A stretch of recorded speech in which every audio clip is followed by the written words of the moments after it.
السلام علیکم ورحمۃ اللہ وبرکاتہ۔ الحمد للہ رب العالمین والعاقبۃ للمتقین والصلاة والسلام علی من کان نبیا وآدم بین الماء والطین وعلى آلہ واصحابہ اجمعین، اما بعد فاعوذ باللہ من الشیطان الرجیم۔ بسم اللہ الرحمن الرحیم۔ قد جاءکم من اللہ نور وکتاب مبین۔ آمنت باللہ صدق اللہ المولانا العظیم وصدق رسوله النبي الأمين المكين الكريم ونحن على ذلك لمن الشاهدين والشاكرين والحمد لله رب العالمين۔ مجھے اپنی طلب سے سوا چاہیے، آپ جیسے ہو آقا ویسی عطا چاہیے، کیوں کہوں یہ عطا وہ عطا چاہیے، تم کو معلوم ہے ہم کو کیا چاہیے۔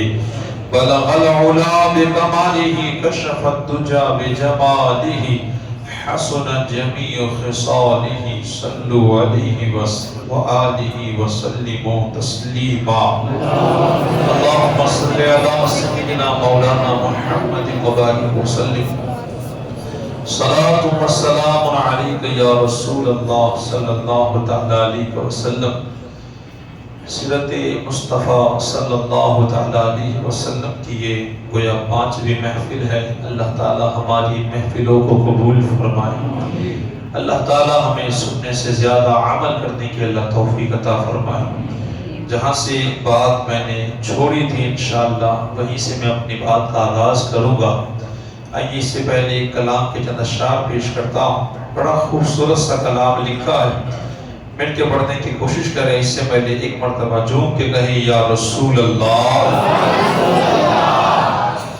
وہ شہر محبت جگہ مصطفیٰ ہے، وہی گھر بنانے کو جی چاہتا۔ کی بولی ہے، کہتے ہیں وہ شہر محبت جگہ مصطفیٰ ہے، وہی گھر بنانے کو جی چاہتا ہے۔ وہ سونے سے کر وہ چاندی سے مٹی نظر میں بسانے کو جی چاہتا ہے۔ وہ سونے سے کر وہ چاندی سے مٹی نظر میں بسانے جی چاہتا ہے۔ جو پوچھا نبی نے کہ کچھ گھر بچھوڑا، جو پوچھا نبی نے کہ کچھ گھر بچھوڑا، تو صدیق اکبر ہوٹھوں پہ آیا، وہاں مال و دولت کیا ہے حقیقت، جہاں جا لوٹانے کا جی چاہتا ہے، وہاں مال و دولت کی کیا جہاں جا لوٹانے کو جی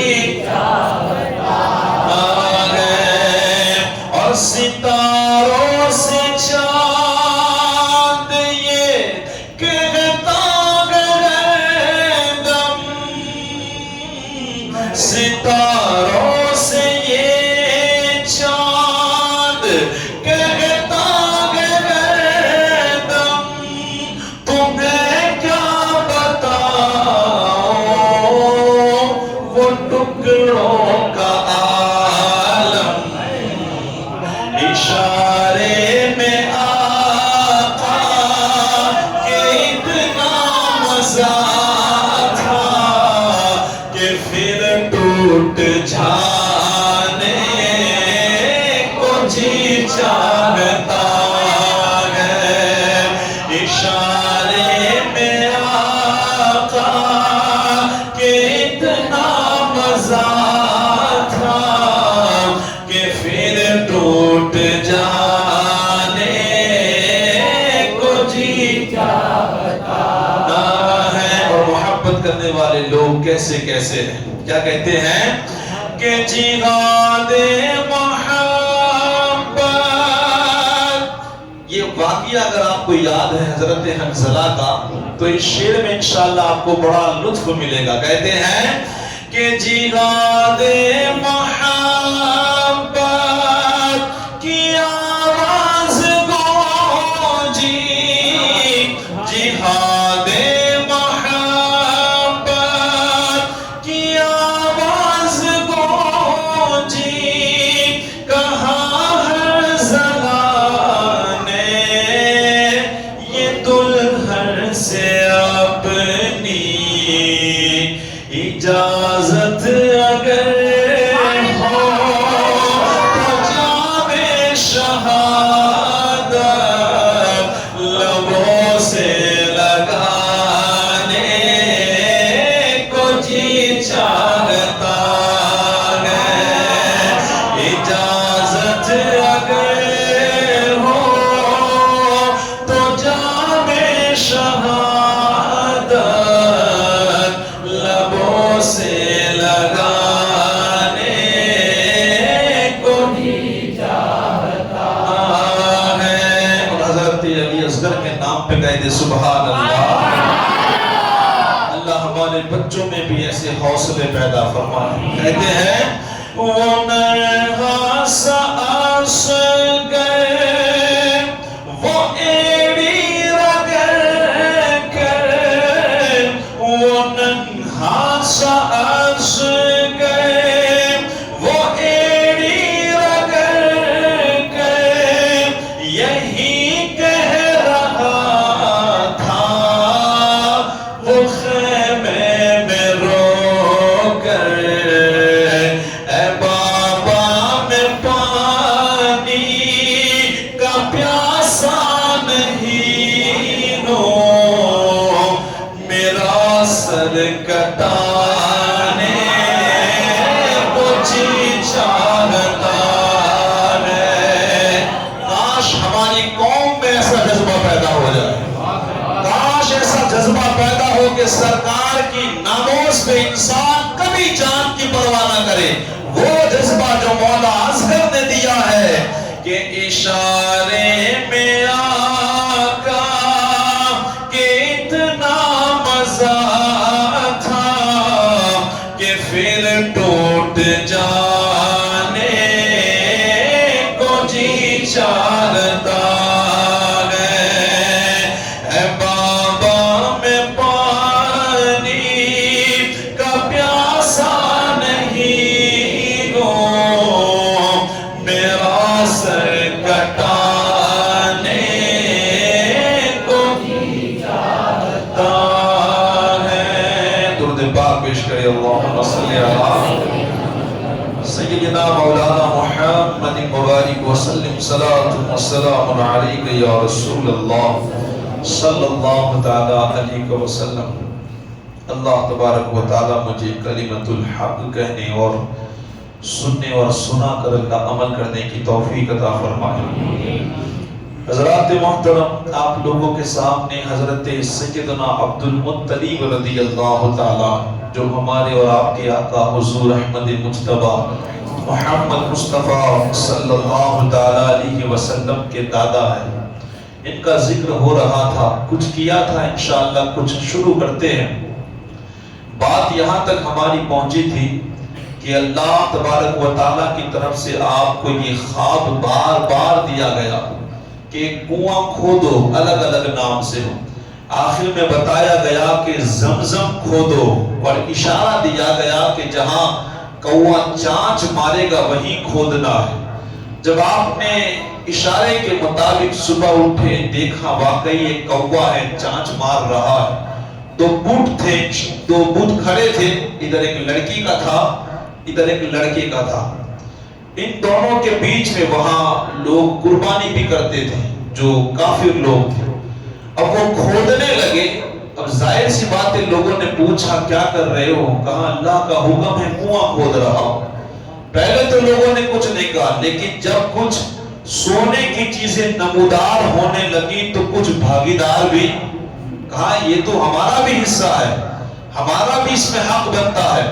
حضرت سیدنا عبد المطلب رضی اللہ تعالیٰ عنہ نے کہا کہ نانا یہ میرے اکیلے کا ہے، یہ اللہ نے مجھے اشارہ دیا ہے، یہ صرف میری وراثت ہوگی۔ جب آپ نے دیکھا، کیونکہ مال و دولت کا چکر بڑا خطرناک ہوا کرتا ہے، بڑا خطرناک ہے، جب آپ نے دیکھا کہ بالکل جھگڑے کی نوبت آ گئی ہے اور ایسا لگتا ہے کہ تلواریں نکل جائیں گی، تو آپ نے کہا کہ چلو ہم فیصلہ کرا لیتے ہیں۔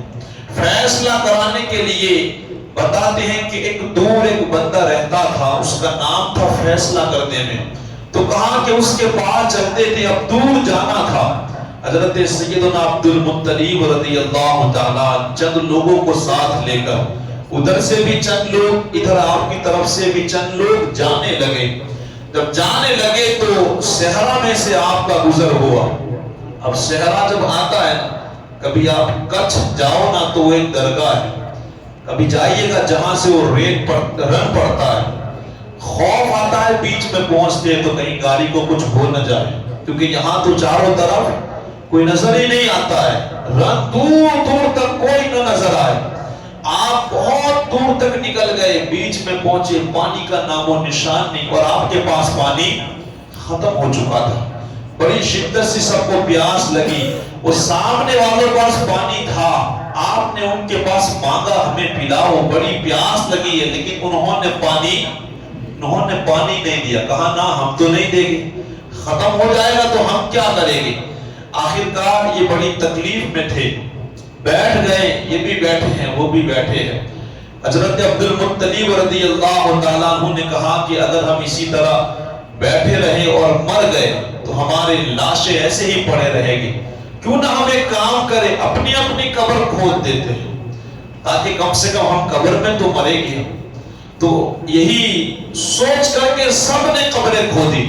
اب قبر کھودنے کے بعد جب بیٹھے تو پھر حضرت سیدنا عبد المطلب رضی اللہ تعالیٰ عنہ نے کہا کہ یہ ہم نے کیا کیا، ہم تو خود اپنی ہی قبر کھود کے بیٹھے ہیں، چلو نا ہم اللہ کے بھروسے آگے بڑھتے ہیں، ہو سکتا ہے کہ اللہ کی مدد آ جائے، آگے بڑھتے ہیں۔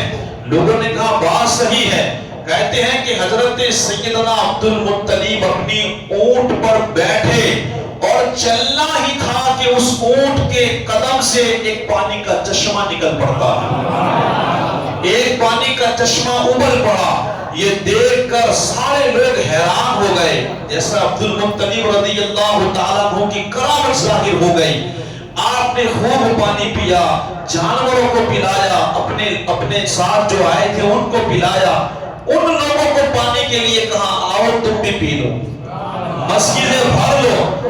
لیکن کہتے ہیں نا کہ اب قبیلے میں ہر ایک تو بندہ وہ بڑا دل کا ہوتا نہیں، کچھ لوگوں نے کہا ان کو کہاں پلاتے ہو، ان لوگوں نے تو ہمیں پانی تک نہیں دیا، ہم تو مرنے پڑے تھے، ان کو نہیں پلانا ہے۔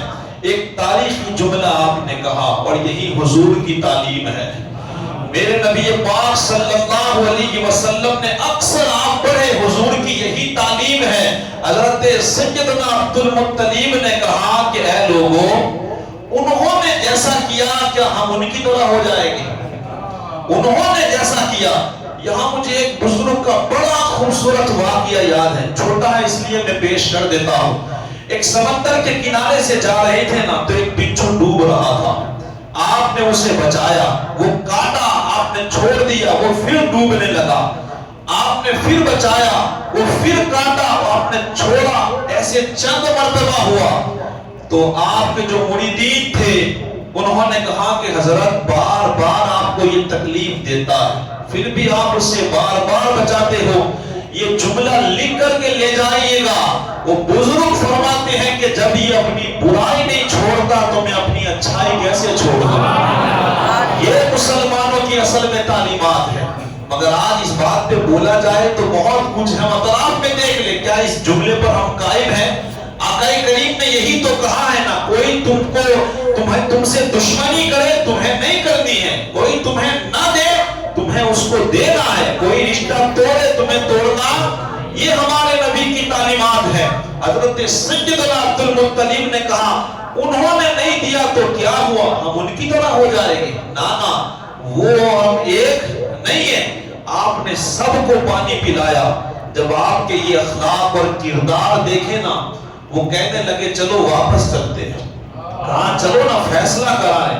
کہا نہیں، اب آپ کی اونٹنی کے قدم سے چشمہ نکال کے خدا بتا رہا ہے کہ وہ زمزم کا کنواں بھی آپ کا ہے، ہمیں فیصلہ کرانے کے لیے آگے نہیں جانا ہے۔ کہتے ہیں کہ واپس آئے۔ واپس آنے کے بعد آپ نے اپنا کام شروع کیا۔ جب کھودنے لگے تو کافی سارے ہتھیار، سونے کی چیزیں نکلی، اور میں نے پڑھا کہ 2 ہیرنیں بھی باقاعدہ نکلی جو سونے کی بنائی گئی تھی، کسی نے تحفے میں پہلے بھیجی ہوگی۔ اب یہ جب ساری چیزیں نکلی نا تو کچھ اور نکل کے آئے۔ کہا نہیں، ہمیں تو حصہ دینا پڑے گا۔ اب پھر آئے، آپ نے دیکھا کہ جھگڑے کی نوبت پھر آ گئی تھی۔ اب لڑائی کی بالکل تیاری تھی۔ آپ نے کہا چلو ٹھیک ہے، ہم فال نکالتے ہیں۔ پہلے فالیں بہت نکالی جاتی تھی۔ تو ایک مثال دے کر میں سمجھاتا ہوں، جیسے کہ 3 آپ نے وہ گول گول راؤنڈ کیے، ایک میں خالی رکھا، ایک میں 2 ہرنیں رکھ دی، اور ایک میں کچھ خزانہ رکھ دیا، اور 3 حصے پائے۔ کہاں ایک قوم کا ہے، ایک کعبے کا ہے، اور ایک میرا ہے۔ ایک کعبے کا، ایک میرا، اور ایک قوم کا، تم لوگوں کا۔ اب تیر پھینکتے ہیں، جہاں جس کا تیر گرے گا وہ اس کا نصیب۔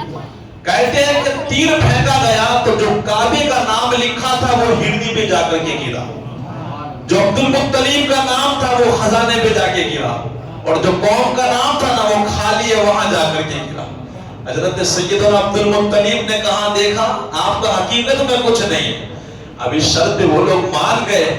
کہتے ہیں کہ وہ ہرنی، 2 روایتیں پائی جاتی ہیں، ایک تو کہ آپ نے پگھال کر کے کعبے کے دروازے پہ پترا وغیرہ آپ نے لگایا، اور دوسرا یہ کہ آپ نے اسے اندر رکھ دیا، بعد میں وہ کوئی چور گیا، چوری ہو گئی۔ خیر، حضرت سیدنا عبد المطلب رضی اللہ تعالیٰ عنہ، یہاں سے یہ ماجرا پتا آپ کی زندگی کی ایک بڑی خوبصورت بات، ذرا دل سے سنیے گا۔ حضرت سیدنا عبد المطلب رضی اللہ تعالیٰ عنہ نے بارگاہ خداوندی میں ایک منت مان لی تھی، اے اللہ اگر تو مجھے 10 بیٹے دے دے گا اور وہ جوان ہو جائے گی تو ایک بیٹا میں تیری راہ میں قربان کر دوں گا۔ یہ کوئی معمولی بات ہے، منت تو مان لیا آپ نے۔ ایک بندے جہاں میں پہلے امامت کرتا تھا، وہاں ایک بندے نے منت مانی، اے اللہ اگر تو لڑکا دے گا تو اس کو میں چاندی میں تولوں گا۔ اب لڑکا دیا، لوگوں نے یاد دلا کہ بھئی ارے اتنی ساری چاندی کہاں سے لا رہے ہیں، یہ تو منہ سے نکل گیا۔ تو کہنے کا مطلب کہ مانگنا ہوتا ہے تو بہت کچھ انسان مانگ لیتا ہے، لیکن دینے کی باری آئی تب امتحان ہوتا ہے۔ حضرت سیدنا عبد المطلب نے مانگ لیے اللہ سے، مالک 10 بیٹے دے، ایک بیٹا تیری راہ میں قربان کر دوں گا اگر 10 جوان ہو گئے۔ کہتے ہیں کتنے سال ہوئے ہوگے، سب کو جوان ہوتے ہوتے حضرت سیدنا عبداللہ رضی اللہ تعالیٰ، یہ سب سے چھوٹے بیٹے ہیں، جب ان کی عمر 18 سال کی ہوئی، یہ بھی بتایا گیا ہے کہ آپ کو منت یاد آئی، اور ایک یہ بھی بتایا جاتا ہے کہ آپ کو خواب میں آگاہ کیا کہ اپنی منت کو پورا کرو۔ اللہ اکبر، اتنا سننا تھا، صرف اللہ کی محبت دیکھے۔ ایک مرتبہ جب اللہ کو زبان دے دی کہ اے اللہ اگر تو نے 10 بیٹے دے دیے، جوان ہو گئے تو میں تیری راہ میں قربان کر دوں گا۔ اللہ اکبر، 10 بیٹوں کو آپ نے بلایا، بلانے کے بعد کہا کہ اے میرے بیٹو، میں نے منت مانی تھی، کتنے نیک بیٹے ہوگے؟ کہا کہ میں نے منت مانی تھی کہ اگر میرے 10 بیٹے ہوئے، جوان ہوئے، تو میں ایک کو اللہ کی راہ میں قربان کر دوں گا۔ وہ منظر جو اللہ کے خلیل اور حضرت اسماعیل علیہ السلام کے بیچ میں تھا، آج وہ پھر تازہ ہونے کے لیے جا رہا ہے، وہ منظر پھر سے تازہ ہو رہا ہے۔ 10 بیٹے کھڑے ہیں، کہا بیٹا تم بتاؤ تمہاری رائے کیا ہے؟ وہ 10 بیٹے سر جھکا کے کہتے ہیں ابا حضور آپ جس کا چاہے سر اڑا دو، ہم اللہ کی راہ میں قربان ہونے کے لیے تیار ہیں۔ کیسی تربیت کی ہوگی یار! آج ہم اپنے بچوں کو ایک نمازی تک نہیں بنا پاتے، آج ہم بچوں کو حضور کی سنتوں پر عمل کرنے والا تک نہیں بنا پاتے، کیا قیامت کے دن اللہ اس کے رسول کے سامنے منہ دکھائے گے؟ کیسی تربیت کی ہوگی! اللہ اکبر! لیکن آپ کے والد نے کہا نہیں، میں اپنی مرضی سے قربان نہیں کروں گا، میں تم سب کے بیچ میں ایک کوڑا اچھالوں گا، ایک چٹھی اچھالوں گا، جس کا نام نکلے گا اسی کو قربان کروں گا۔ کہتے ہیں کہ جب چٹھی اچھالی گئی تو حضرت سیدنا عبداللہ کا نام نکلا۔ اب یہ سب سے زیادہ حسین تھے، سب سے زیادہ خوبصورت تھے، اور کمال کی بات تو یہ ہے کہ نور محمدی انہی کی پیشانی میں تھا۔ اللہ نے انہی کو چنا کہ ان کو قربان کر دو۔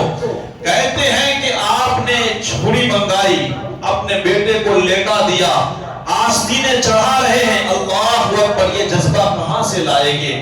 پہاڑ بھی اس وقت رو رہا ہوگا، فرشتے بھی یہ منظر دیکھ کر رو رہے ہوں گے مالک بچا لے، تیرے نبی کا نور ہے ان میں جلوہ گر ہے۔ اللہ کے فرشتے بھی خدا سے کہہ رہے ہوں گے، آسمان بھی رو رہا ہوگا، یہ کیسا منظر پھر سے دہرایا جا رہا ہے۔ اللہ اکبر! حضرت سیدنا عبداللہ رضی اللہ تعالیٰ عنہ کو لیٹایا گیا۔ آپ نے کہا نہیں، بس خدا کو زبان دے دی ہے، کتنا پیار ہوگا، اپنی اولاد کو قربان کرنے کے لیے تیار ہے، اپنی اولاد کو قربان کرنے کے لیے تیار ہے۔ آج ایک باپ کو پتا چلے گا کہ بیٹا نماز نہیں پڑھتا، خدا کے آگے نہیں جھکتا، اسے کوئی فرق نہیں پڑتا ہے۔ آج کے باپ کو پتا چلے گا کہ بیٹا عیاش ہے، فلمیں ڈرامے دیکھتا ہے، اس کا خون تک نہیں کھولے گا۔ آج کے باپ کو پتا چلے گا کہ یہ بگڑ چکا ہے، اس کے باپ کو ذرہ برابر احساس نہیں ہوتا۔ سوچے آپ ہم کہاں کھڑے ہیں۔ حضرت سیدنا عبد المطلب جب آگے بڑھے تو یہ ہوا کی طرح خبر پھیل گئی، بڑے بڑے سردار آ گئے، جب چہرہ دیکھ رہے تھے کہنے لگے عبد المطلب ایسا نہ کرو، اگر تمہارے جیسا انسان ایسی منت کر کے قربانی کر دے گا، یہ رسم کو بند کرنا بڑا مشکل ہو جائے گا، یہ بڑا سخت امتحان ہے، خدا کے لیے آپ ایسا نہ کریں۔ آپ نے کہا میرے راستے سے ہٹو، میں نے رب کعبہ کو زبان دی تھی، اے اللہ اگر تو نے 10 بیٹے دے دیے اور جوان ہو گئے، میں تیری راہ میں قربان کر دوں گا، میں اس رب سے کبھی بے وفائی نہیں کر سکتا ہوں۔ اس اللہ نے میری لاج رکھی، میری سنی، میں اس کی نافرمانی نہیں کر سکتا ہوں، تم ہٹو۔ لیکن کہتے ہیں کہ بڑے بڑے سردار بار بار پیش آئے، سمجھانے لگے آپ ذرا سمجھے، اس رسم کو آگے نہ بڑھائے، اگر یہ آگے بڑھ گئی تو اس رسم کو بند کرنا بڑا مشکل ہوگا، اس لیے کہ آپ کی ذات بڑی عرفہ و اعلیٰ ہے۔ لوگوں نے کہا ایک کام کرتے ہیں، ایک دور ایک کوئی کاہن کر کے تھا، کہاں اس کے پاس چلے جاتے ہیں، حجاز کے ایسا کچھ نام بتایا جاتا ہے، اس کے پاس جا کر کے رائے لیتے ہیں کہ بھئی ایسی منت مان لی ہے تو ہمیں کیا کرنا چاہیے۔ تو سارے لوگ اس کے پاس گئے، کہتے ہیں کہ بڑے بڑے سردار جب اس کے پاس گئے، جا کر کے اس سے مشورہ لیا کہ ایسی منت مان لی ہے تو کیا کرنا چاہیے۔ تو اس نے کہا کہ میرا تابعی آج آئے گا، تم کل آنا، میں تم کو کل جواب دوں گا۔ تو کہتے ہیں کہ یہ لوگ دوسرے دن گئے، جب دوسرے دن گئے تو اس کے تابعی جو تھا اس نے کہا کہ اس نے یہ مشورہ دیا ہے کہ پہلے یہ بتاؤ کہ جب ایک کوئی انسان کسی کو مار دیتا ہے تو اس کے بدلے میں کیا دیا جاتا ہے۔ تو کہا کہ ایک جان کا بدلہ ہمارے یہاں 10 اونٹ ہیں۔ کتنے اونٹ ہیں؟ اگر کسی کو کوئی مار دے، سامنے والوں کو بدلہ لینا ہو تو اس کو کیا دینا پڑے گا؟ آدمی تو واپس آتا نہیں ہے، تو کچھ نہ کچھ تو ملکیت آج بھی ہوتا ہے نا۔ انسان مر گیا بھائی اب کیا کرے گی؟ تو پیسے کچھ نہ کچھ دیتا ہے سامنے سے. کہا کہ 10 اونٹ قیمت رکھی گئی تھی. کہا جاؤ ایک طرف 10 اونٹ کھڑا کرو، ایک طرف حضرت عبداللہ کو، اور کوڑا ڈالو.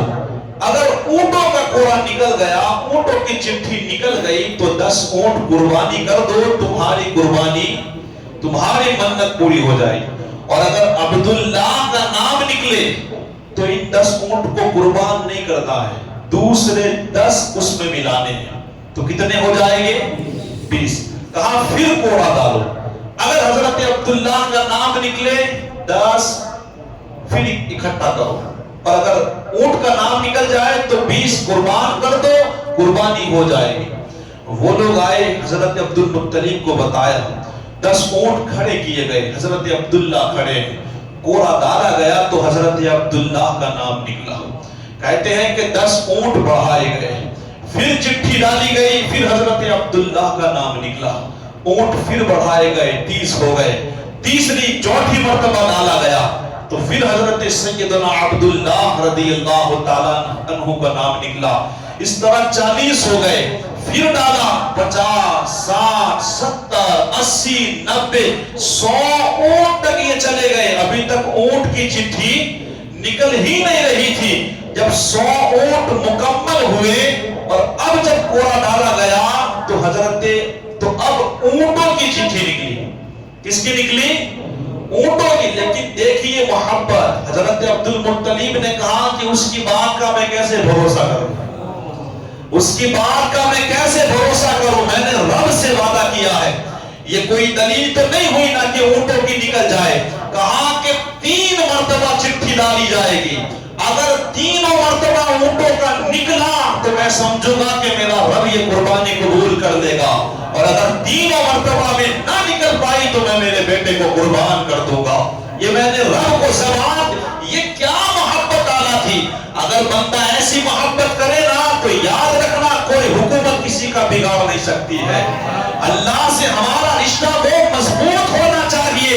آج مسجدیں خالی ہے نا تو اس پہ ہاتھ کسی کا آنے والا ہی ہے. یہ بات یاد رکھیے گا. اگر ہم نے شریعت کو مضبوطی سے نہیں پکڑا تو اس شریعت کو کوئی نہ کوئی لے کے چلا جائے گا. اس میں مداخلت بھی ہوگی جب تک ہم مضبوطی سے اپنے اسلام پر قائم نہ رہے. یاد رکھیے گا اللہ اس کے رسول سے جتنا ہمارا رشتہ کمزور ہوتا جائے گا، غیر کہ ہم طلبے چاندنے لگے گے، اتنی تکلیفیں آئے گی.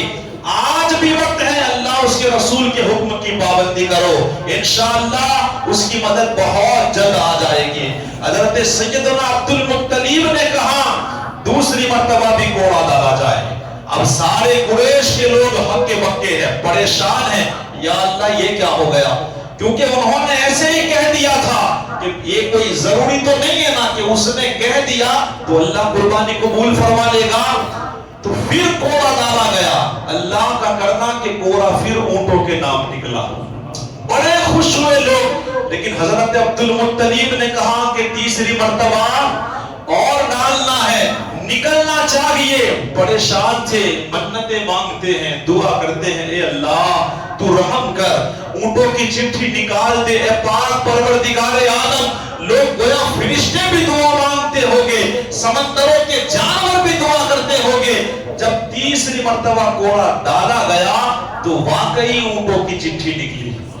جب نکلی حضرت سیدنا عبد المطلب نے اللہ کا شکر ادا کیا کہ مالک میں مان گیا کہ تو نے میری قربانی قبول فرما لیے. کیا محبت کی ہے اللہ سے.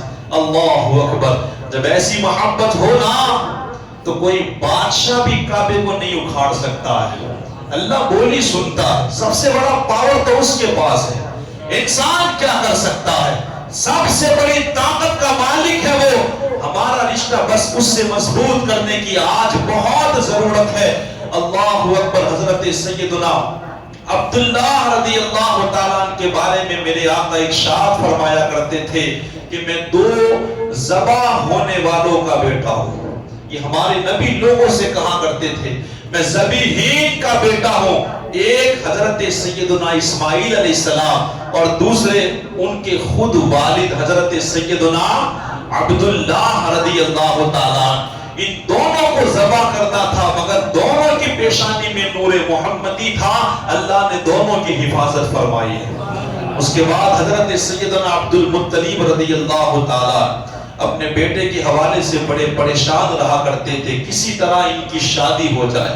ایک تو چہرہ اتنا خوبصورت تھا، اور دوسری طرف جب یہ واقعہ پیش آیا نا تو لوگوں کے دلوں میں آپ کی اور قدر بڑھ گئی، عزت بڑھ گئی، آپ بڑے پریشان تھے۔ پھر اللہ نے چاہا، کیونکہ آپ کے لائق لڑکی ڈھونڈتے تھے، جیسے حضرت عبداللہ ہے ویسی لڑکی ڈھونڈنے کی کوشش کرتے تھے، کیونکہ آپ کو معلوم تھا کہ ان کی پیشانی میں نور محمدی ہے۔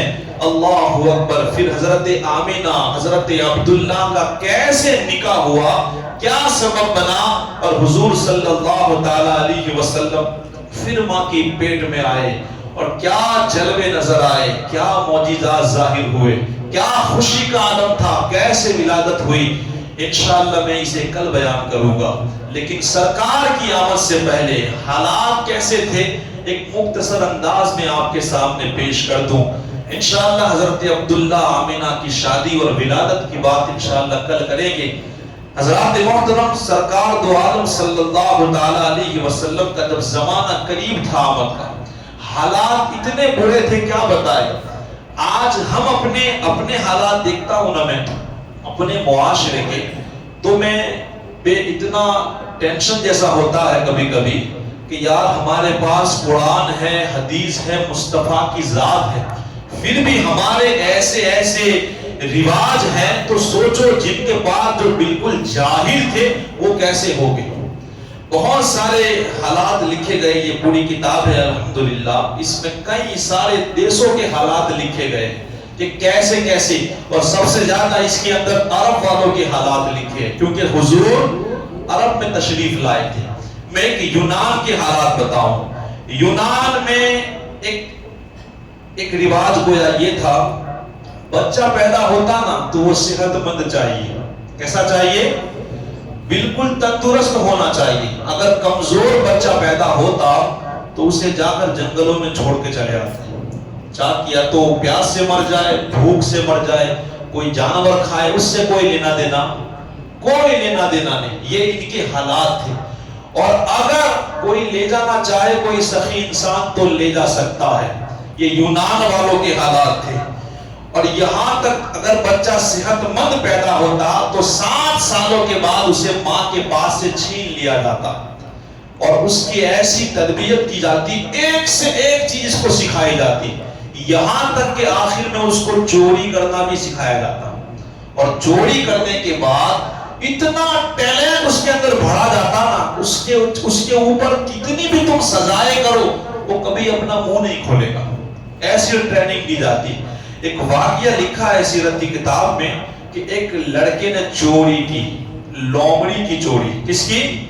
اب بڑا جبہ پہنا تھا تو اس نے اندر چھپائی تھی، اس طرح چھپائی تھی کہ نظر نہیں آ رہی تھی، لوگ اس کو بار بار پوچھ رہے تھے، وہ بتا نہیں رہا تھا۔ لکھا ہے کہ وہ لومڑی اس کا پیٹ پھاڑ کے آٹے کھا رہی تھی، کتنی تکلیف ہوتی ہوگی اس کے، وہ تکلیف برداشت کر رہا ہے لیکن بتانے کے لیے تیار۔ سوچے آپ کیسے حالات، کیسے ٹرین کیے جاتے ہوگے وہاں کے لوگ۔ آخرکار وہ مر گیا لیکن بتایا نہیں، حالات ایسے تھے۔ کہتے ہیں کہ ایران کے ایک حالات میں آپ کو بتاؤں، ایران میں اگر کوئی مر جائے نا تو اپنے دور کے نہیں، باپ ہے، بیٹا ہے، بھائی ہے، اگر کوئی مر جائے تو اس کے ساتھ ایسا رویہ کیا جاتا کہ روح کانپ جائے، کوئی دفن کرنے کے لیے تیار نہیں ہوتا، لوگ اسے دفن نہیں کرتے۔ آج بھی آپ یوٹیوب پہ سرچ کیجئے، اللہ کا بہت شکر ادا کرو گے، کئی لوگوں کو جلایا جاتا ہے، کئی لوگوں کو کتوں کے حوالے کر دیا جاتا ہے۔ اللہ کا شکر کرے یار، کبھی اپنے جنازوں کو دیکھے، یہ جو اتنی عزت دی ہے نا وہ اللہ کے رسول کے دین نے ہمیں عطا فرمائی، اللہ کے رسول نے ہمیں یہ عزت دی ہے، اتنی شان سے ہمارے جنازے کو لے کر کے جاتے ہیں، اور پھر بھی ہم اللہ اس کے رسول کے بے وفا رہے تو سوچ لیں مرنے کے بعد ہمارا کیا ہونا ہے۔ جس نے اتنی عزت دے دی، ہم نے کیا وفا کر لی ہے اس کے ساتھ، سوچے آپ کیا وفا کر لی ہے اپنے حضور کے ساتھ۔ جس دین کے لیے حضور نے پتھر کھائے، وقت ملا تو ضرور میں بتاؤں گا کتنی تکلیفیں برداشت کی. سوچیں ہم اپنی زندگی میں اسلام کے لیے کیا کر رہے ہیں. اپنا پیٹ، اپنی اولاد، اپنے مکان کے لیے تو ہم نے سب کچھ کیا، اسلام کے لیے ہم کتنا ٹائم دے رہے ہیں. کہہ رہے تھے کہ ایران کے اندر اگر کوئی مر جاتا نا اس کو دفن نہیں کرتے. وہ یہ کہتے تھے کہ اگر دفن کر دیں گے تو یہ ہماری مٹی ناپاک ہو جائے گی. کیا ہو جائے گی؟ ناپاک. اسے جلاتے بھی نہیں. کہتے ہیں کہ وہ آگ کی پوجا کرتے تھے. کہاں جلائیں گے نا تو ہماری آگ بھی ناپاک ہو جائے گی. سوچو کرتے کیا تھے. انہوں نے ایک بڑا کنواں کھود کے رکھا تھا، اسی میں پیڑ کے ساتھ یا سر پہ باندھ کر کے الٹا ہی لٹکا دیا جاتا. بس ایسے ہی لٹکا کے چھوڑ دیا جاتا. جو گوشت کھانے والے لوگ ہیں نا، گوشت کھانے والے پرندے، وہ آتے اور اس کو نوچ نوچ کر کھا جاتے. یہ ان کے حالات تھے. شکر کرے اللہ نے ہمیں مسلمان بنایا ہے. ہند کے ایک حالات بتائے جاتے ہیں. میں نے جب اسکول میں تھا تو میں نے یہ خود بات پڑھی ہے. ایک رواج تھا ستی کا، سنا ہے آپ نے نام. اگر میاں مر جائے تو عورت کو جینے کا کوئی حق نہیں. بس وہی لکڑوں پر وہ مرد کا سر اپنی گود میں لے کے عورت بھی جل کے ختم ہو جائے. سوچو آپ، یہ حالات ہندوستان کی بات. ہم تو دیکھنے نہیں گئے، بس ہم نے یہ کتابوں میں پڑھا ہے نا، وہ آپ کو میں سنا رہا ہوں. تو کہتے ہیں کہ ستی کا رواج تھا. آج لوگ نعرہ دیتے ہیں کہ بیٹی بچاؤ. یہ آج لوگوں کا نعرہ نہیں، یہ تو 1500 سال پہلے میرے مصطفیٰ نے دیا تھا. الحمدللہ حضور نے صرف نعرہ نہیں دیا، لوگوں کو بتا دیا. سرکار کا زمانہ دیکھے، ان کے غلام ابو بکر کا زمانہ دیکھے، عمر کا زمانہ دیکھے، عثمان علی کا زمانہ دیکھے، عمر بن عبدالعزیز کا زمانہ دیکھے. کسی مائی کے لال میں اتنا پاور نہیں ہوتا تھا کہ کسی لڑکی کے ساتھ بلاکار کر سکے. یہ حقیقت میں حاکم ہوا کرتے تھے. حضرت سیدنا عمر کا دور یاد کریں. ایک خاتون ہے، رات کا وقت ہے، اونٹ پر بیٹھ کر کے جا رہی ہے. حضرت سیدنا عمر لوگوں کی خبر لیا کرتے تھے. آج کے حاکم کیا حکمراں کرنے والے ہیں. حضرت سیدنا عمر نکلے اور اس خاتون کو دھیرے سے پوچھا، بہن تجھے ڈر نہیں لگتا ہے؟ کیا پوچھا؟ رات کی تنہائی ہے، بہن تجھے ڈر نہیں لگتا؟ اس خاتون نے ایک کڑک جواب دیا، یا تو عمر کا انتقال ہو چکا ہے یا تم خود ہی عمر ہو. شرم آنی چاہیے ان حکمرانوں کو. یاد دیکھیں دین بدین بلاکار ہو رہے ہیں. اگر تم بیٹی کی حفاظت کرنے والے ہو، کوئی ایسا قانون لے کر کے آؤ، کسی بھی دھرم کا انسان ہو، اگر کوئی بلاکار کرے، بیچ چوراہے پہ لا کر کے اس کو پھانسی دے دی جائے. آج دیکھیں نا کیا دین بدین اتنا خطرہ. دین کو چھوڑے، رات تو بڑی دور کی بات، دین میں تنہائی میں نکلنے سے بھی لڑکی ڈر رہی ہے. آج اگر ایک ڈاکٹر کو علاج کرنا ہونا، الحمدللہ ڈاکٹروں کی بڑی ضرورت ہوتی ہے، چاہے وہ مرد ہو چاہے لیڈیز ہو. لیکن آج اسے بھی خوف آ رہا ہے کہ تنہائی میں علاج کرنے کے لیے کتنا خوف آئے گا. اب بتائیں ان حاکموں کو کیا کہا جائے. یہ تو کتنے افسوس کہ ہم تو اتنا ہی کہتے ہیں کہ آپ کا دھرم کیا آپ کو یہ نہیں سکھاتا ہے کہ حکمرانی کیسے کرنی چاہیے. اللہ خیر کرے. ہم تو کہتے ہیں اگر نہ آتا ہو تو اسلام کو تھوڑا سا پڑھو، اسلام کے حاکموں کی زندگی پڑھو کہ حکومت کیسے کی جاتی ہے. خیر، تو یہ ایک رواج تھا کہ عورت کو. اب بتائے، آپ مجھے بتائے کہ مرد مر جائے، اس میں عورت کا کیا قصور ہے؟ اگر مرد کی زندگی جتنی لکھی تھی لکھنے والے نے، وہ مر گیا تو عورت کا اس میں کیا قصور ہے؟ الحمدللہ. اسی طرح کا ایک رواج دیکھیں، بیٹیوں کو زندہ درگور کرنے کا. باتیں بہت ہیں، بس میں آخری پیش کر دوں. ایک رواج یہ بھی مشہور تھا کہ عورتوں کو زندہ دفن کر دیا جاتا تھا. اتنی نفرت تھی. آج دیکھیں لوگ بیٹیوں سے کتنا پیار کرتے ہیں. یہ صدقہ کس کا ہے؟ یہ مدینے والے کا صدقہ ہے. جانتے ہو نفرت کیسی ہوا کرتی تھی. ایک چھوٹا سا واقعہ میں سناؤں. ایک نعمان کر کے بادشاہ تھا. اب اس بادشاہ نے ایک قبیلہ تھا بنی تمیم، تو اس پر حملہ کر دیا. اب حملہ کر دیا تو کافی سارا مال بھی لوٹ کے لے گیا اور لڑکیوں کو بھی لے گیا، لڑکوں کو بھی لے گیا۔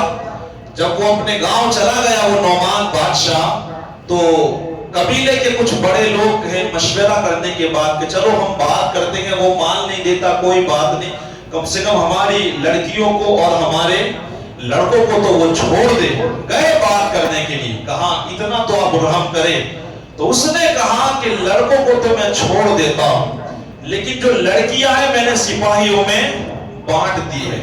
اب ان لڑکیوں سے پوچھتا ہوں، اگر جو جانا چاہے اس کی مرضی سے جائے تو میں نہیں روکوں گا، لیکن اگر کوئی نہیں جاتی ہے تو میں اس کو دینے والا نہیں ہوں۔ اس نے یہ شرط ایک رکھی، لڑکوں کو بھیج دیا۔ اب لڑکیوں سے کہا کہ تم جس کو جانا ہو وہ چلی جائے۔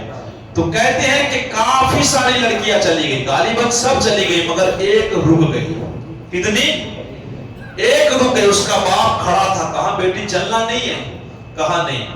اب اس بادشاہ نے پہلے ہی سے کہہ دیا تھا تمہارے شوہر کے پاس جانا، وہ شادی شدہ تھی، تمہارے شوہر پاس جانا ہو تو بھی ٹھیک اور اس کے پاس رہنا ہو تو بھی ٹھیک۔ اس نے کہا مجھے یہ اس کے پاس رہنا ہے، اس کے پاس جانا نہیں ہے۔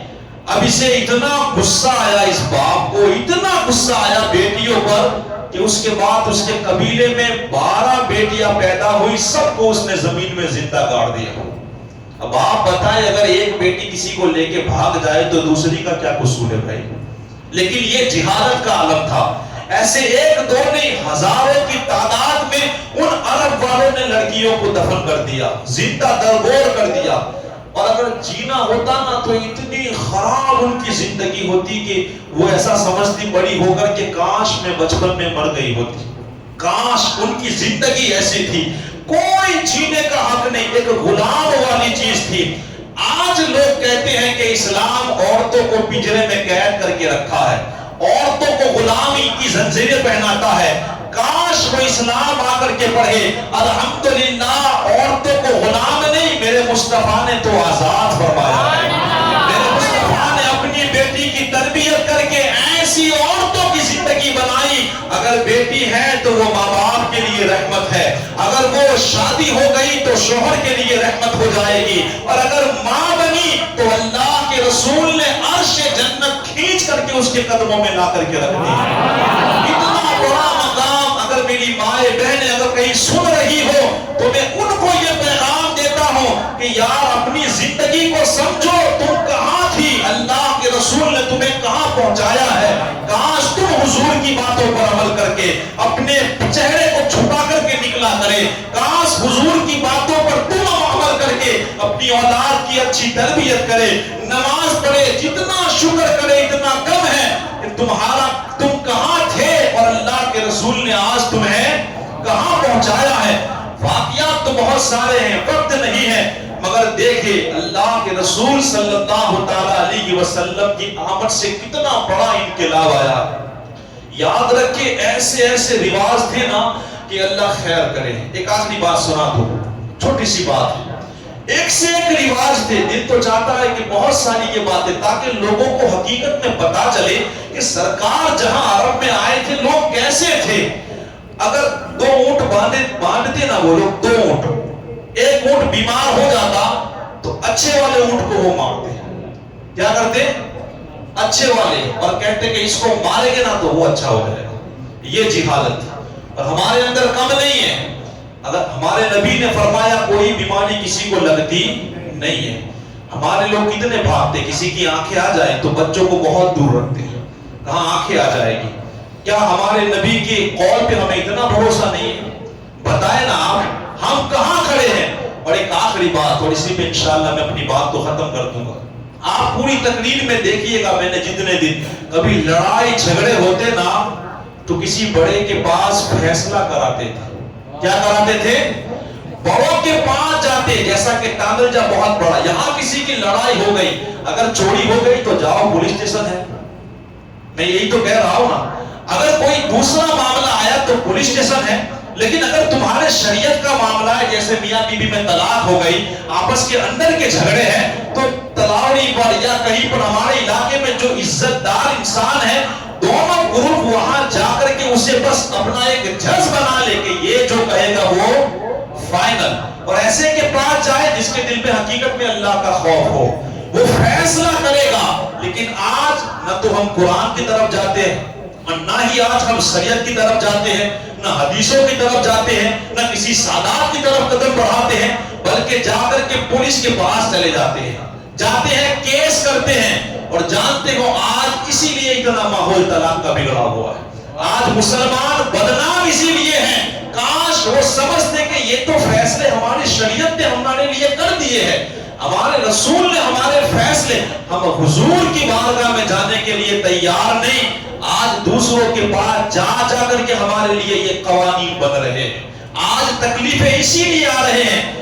اور ہوتا کیا ہے، اگر مثال کے طور پہ طلاق ہو گئی، اب شریعت کی باتیں ہیں نا کہ مرد کو کیا کرنا ہے، عورت کو کیا کرنا ہے، سب کچھ کتابوں میں ہے، لیکن ہوتا کیا ہے، گھر والے اتنے لاکھ چاہیے، ہم کو 5 لاکھ، ہم کو 10 لاکھ۔ میں پوچھتا ہوں 1 کروڑ بھی لے کر کے تو کیا کرے گا؟ کیا تجھے حضور کو جا کے منہ نہیں دکھانا ہے؟ کیا تجھے محمد مصطفیٰ کے پاس نہیں جانا ہے کہ انہوں نے کیا تیرے لیے قانون بنایا؟ اور میں تو کہتا ہوں کہ اگر پیسے لے بھی لیے، کہاں تک وہ چلنے والے؟ اور اس کے بعد تمہارے گھر جو لڑکی بیٹھی ہے اس کا کیا ہوگا؟ جب اس کے دوسری مرتبہ رشتہ کرنے جاؤ گے تو کیا کوئی پوچھے گا نہیں کہ یار طلاق کیسے ہوئی؟ اور اگر یہ پتا چلا انہوں نے تو یار اتنے پیسے مانگے ہیں، تو وہ گھبرائے گا نہیں کہ ہو سکتا ہے کہ یہ میرے ساتھ بھی ایسا کرے؟ اس معاملے سے جانتے ہو کتنی لڑکیاں آج گھر پہ بیٹھی ہیں اور ماحول اتنا خراب ہے۔ بس اللہ ہمیں دین سمجھنے کی توفیق عطا فرمائے، اللہ ہمارے دلوں میں قرآن و سنت کی محبت ڈال دے۔ انشاءاللہ کل حضرت سیدنا آمینہ عبداللہ رضی اللہ تعالی عنہما کا نکاح کیسے ہوا اور حضور کی ولادت کے حوالے سے انشاءاللہ کل باتیں بیان کی جائے گی۔ دعا ہے اللہ تعالیٰ مجھے اور آپ سبھی کو حق کہنے، سننے اور اس پر عمل کرنے کے اللہ توفیق عطا فرمائے۔ السلام علیکم ورحمۃ اللہ وبرکاتہ۔